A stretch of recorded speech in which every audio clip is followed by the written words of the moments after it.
Hey everyone, how's it going? It's Steph here. Welcome back to our 21 days to a clean home challenge. We are on day number, oh my goodness, I don't even know. What day are we on? We are on day number 12, officially over halfway done. So today we are adding the new habit, prep for tomorrow. And this one is a game changer for pretty much everyone. It's especially helpful if you have other people in your family that you're looking after, but I don't think there's probably anyone that this isn't going to benefit. So I strongly urge you to at least give this habit a try. So you've probably experienced the crazy, hectic, chaotic morning.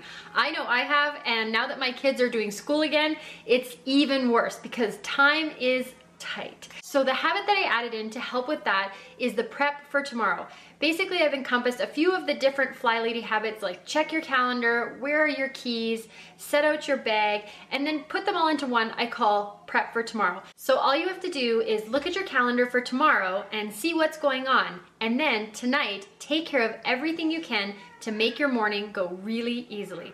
For me, that means packing lunches for my kids, setting out their jackets, setting out their boots. I know a lot of people even like to set out your clothes you're gonna wear for the next day. If you're not a morning person, one less decision is going to make a big difference. I also like to go as far as finding our hairbrush because it tends to wander away, and I also make sure that my keys are in my purse and my purse is at the door. The first time you do this, it might take a little bit longer because you're not used to the habit. But soon you'll get into the swing of it, it won't take any time at all, and your mornings will be so much easier.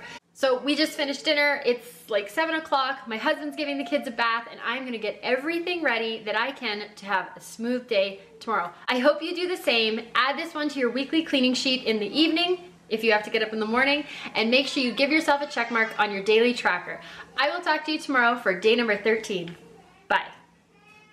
If you want to dive deeper into this challenge, head to my website, www.thesecretslob.com, and pick up the 21 Days to a Clean Home workbook. It breaks down the challenge day by day and helps guide you as you set up systems that work for you.